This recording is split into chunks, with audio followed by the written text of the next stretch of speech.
முதல்ல வெற்றி பெற்ற அனைவருக்கும் எனது வாழ்த்துக்களை தெரிவித்துக் கொள்கிறேன். இதுதான் ஜனநாயகத்தின் மாண்பு. மக்களின் தீர்ப்பை யார் வேண்டுமானாலும் ஏற்றுக்கொள்ளத்தான் வேண்டும். மக்கள் இன்று பெரிய தீர்ப்பை கொடுத்திருக்கிறார்கள். வெற்றி பெற்றவர்களுக்கு எனது வாழ்த்துகள். அதே நேரத்தில் இத்த தோல்வியெல்லாம் எங்களது மக்கள் பணியை எந்த விதத்திலும் பாதிக்காது. மக்களுக்காக எங்களது பணி என்றுமே தொடரும்.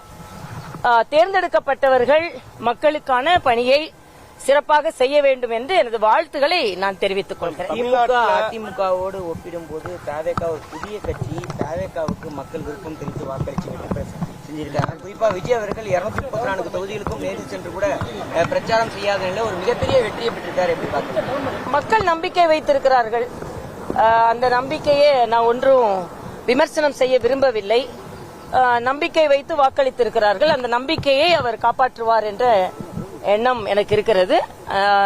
அதே நேரத்தில் தோல்வி அடைந்த அரசியல் கட்சிகள், வேட்பாளர்கள் யாரும் கவலை அடைய வேண்டாம். இது அரசியலில் சில பேர் வெற்றி பெறலாம், சில பேர் தோற்கலாம். ஆனா அவர்கள் என்ன பணிக்காக அரசியலில் இருக்கிறார்களோ அந்த பணியை தொடர்வதுதான் இயற்கை. என்னை பொறுத்த வரைக்கும் அதுதான்.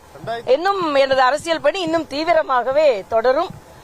மக்களுக்காக நல்லது செய்தால் புதிய ஆட்சி பாராட்டுவதும், மக்களுக்கான சரியாக பணியாற்றவில்லை என்றால் அதற்காக மக்களுக்காக குரல் கொடுப்பதும் எங்களது பணியாக இருக்கும். தமிழகம் முழுவதும் விஜயனுடைய அலை வீசியதா எடுத்துக்கலாமா?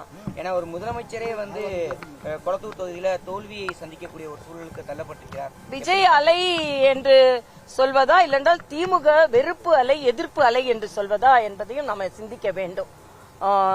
அப்படியும் எடுத்துக்கொள்ளலாம். திமுக எதிர்ப்பலையா இருந்தா ஒருவேளை தேசிய ஜனநாயக கூட்டணி கூட வாக்குகள் சென்றிருக்கணும். ஆனா விஜய் அவர்களுக்கு தானே வாக்குகள் சென்றிருக்காரு. இல்ல, அது மக்கள் அந்த நேரத்துல அந்த எதிர்ப்பை அவர்கள் எப்படி காண்பிக்கிறார்கள் என்பதுதான். தேசிய ஜனநாயக கூட்டணியும் பல இடங்களில் வெற்றி பெற்றிருக்கிறது. வாக்கு சதவீதத்தை நாங்கள் பெற்றிருக்கிறோம். அதனால தேசிய ஜனநாயக கூட்டணி மீதும் மக்கள் நம்பிக்கை வைத்திருக்கிறார்கள்.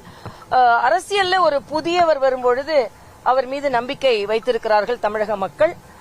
அதனால் அதன் மேல் வேற எந்த கருத்தும் நான் சொல்ல விரும்பல. வாழ்த்துகள். காலையில என்டிஏ அலைன்ஸ் பாத்தீங்கன்னா 80+ இருந்தாங்க. இப்ப போக போக பாத்தீங்கன்னா ஒரு 50 to 57 தான் இருக்கிறாங்க. டிஎம்கே அலைன்ஸ் பாத்தீங்கன்னா 2வது மெஜாரிட்டியா வந்துட்டு இருக்காங்க. இது எப்படி பார்க்க முடியும்? என்டிஏ அலைன்ஸ் அப்ப 3வதாக தள்ளப்பட்டிருக்குதா அப்படிதான் எடுத்துக்கணும். இல்ல, இதுல நான் 2வது 3வது முதல் என்றே நான் பார்க்கவில்லை.